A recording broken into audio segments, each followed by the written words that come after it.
The anatomy of political cover. That's what we're talking about today. But what is political cover? That's probably a foreign term for a lot of people.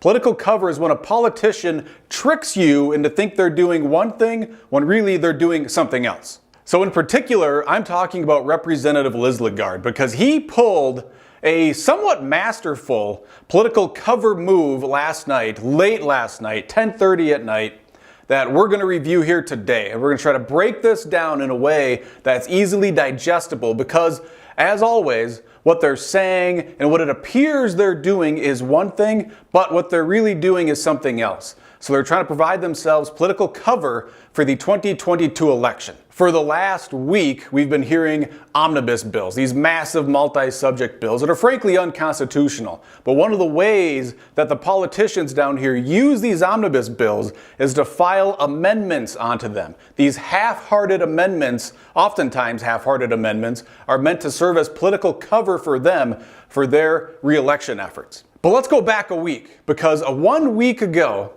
during one of these debates on the House floor, an amendment was brought up to essentially allow permit to carry holders, this is a Second Amendment issue, permit to carry holders the ability to electronically renew their permit. This was brought forward by a Republican, but it was Representative Liz Legard's language for a bill that he introduced that for some reason never went anywhere. So that was his first attempt at political cover, quite honestly. This bill was brought forward, it was ruled out of order, and Representative Liz Legard sided with the Speaker that it was out of order. And this language was being scorecarded by an issue advocacy group, a gun rights group in the state, so it was well known that this was going to be a bad vote for Representative Liz Legard. So that kind of sets the table as to what happened last night. Because last night, the Republicans introduced probably 8 or 10 or 12 pro-gun amendments to the public safety omnibus bill. The omnibus bill that is most oftentimes used to push for these amendments. For years, this has been the omnibus bill that is used for any Second Amendment legislation. But the Democrats, the Speaker of the House, was shutting down debate on every single one of these things, calling them out of order.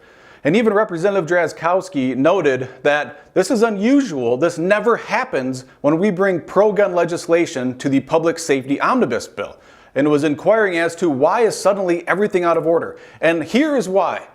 It's because Representative Liz Legard was bringing forward an amendment that would do the same thing that he voted against a week ago, allow permit to carry holders to renew their permits electronically. Let's cut to the video of this plan that Representative Liz Legard obviously had concocted and coordinated with the DFL majority.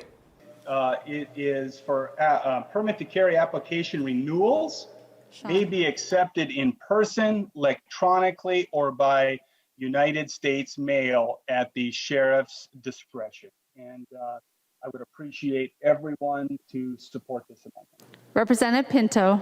Thank you, Madam Speaker. I rise to a point of order under Rule 3.21. Germaneness. This amendment is not germane to the bill. The bill does not relate to firearms in this way. I will note that there is the briefest of references, simply a word change, a chapter, and Madam Speaker, I'd ask that you find the point of order well taken. I find the point of order well taken. Madam Speaker, I appeal the ruling of the Speaker and request a roll call vote. So as you can see, quickly, immediately after, Representative Liz Legard just sort of half-heartedly throws this thing out there. No passion, no emotion, clearly doesn't really care. Representative Pinto quickly says, this is out of order. And then the Republican minority leader forces a roll call vote just to see how are these people actually going to vote, because a roll call vote puts people on the record, where traditionally it would just be a voice vote and you would never know how anybody voted. What ensues is a handful of questions attempted to be asked of Representative Liz Legard, but you can see his immediate emotional response and calling out or trying to call out Republicans for playing games when it's obvious that it's Representative Liz Legard that's playing games. Can you tell me whether in public safety chapters, whether or not the concept and discussion around permits to carry is contained within that bill? Representative Liz Legard.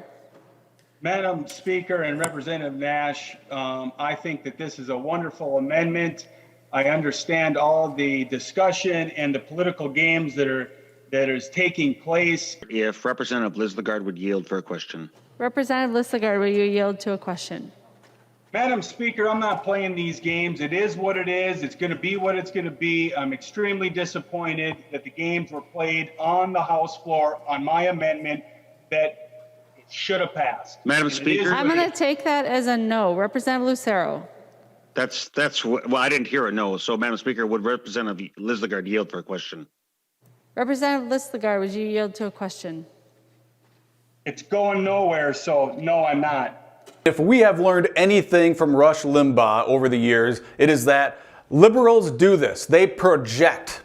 What they project onto their political opposition is actually what they themselves are guilty of and what they themselves are doing. That's exactly what Representative Liz Lagarde did last night when he accused Republicans of playing games when it was actually him playing the games.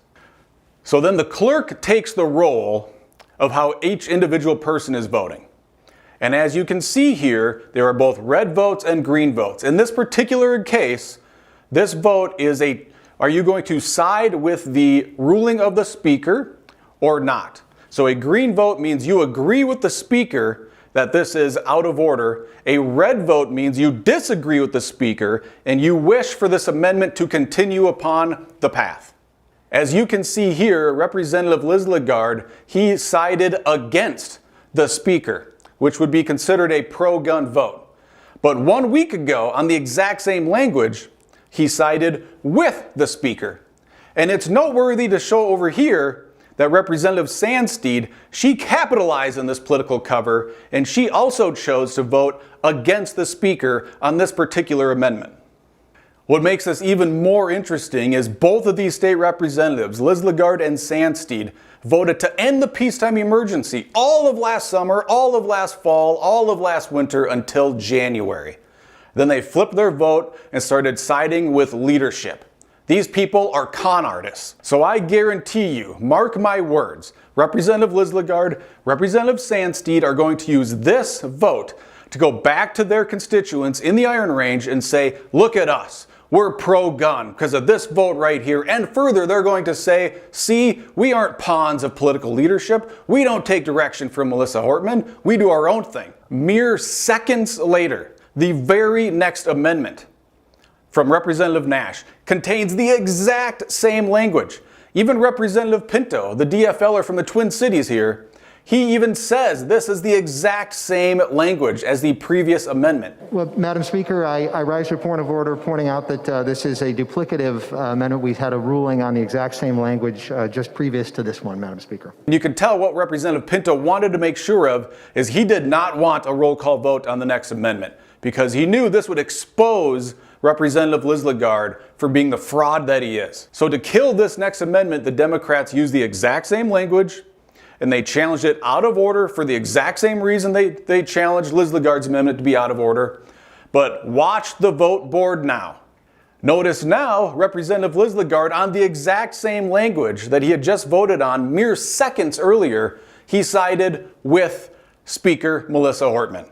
And notice over here, Representative Julie Sandsteed, well, she does the same thing, goes back in, falls in line with party leadership, and votes to support the speaker's ruling. It's incredibly disingenuous. This is the epitome of political cover.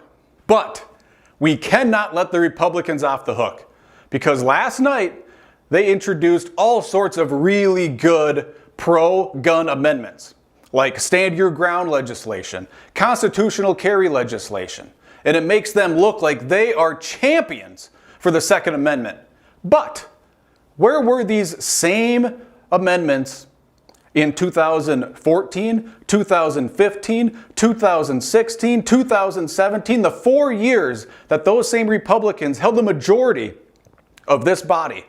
They killed Stand Your Ground. They killed constitutional carry. They refused to lift a finger to advance that legislation. But last night, they conveniently choose that opportunity when they know that legislation is dead on arrival. They introduce it to make themselves look like champions. And I guarantee they will do the same thing that Liz Lagarde and Sandsteed did, and they'll go back to their constituents and say, look at us. We pushed constitutional carry. We pushed stand your ground, but it was completely insincere. That, once again, is political cover.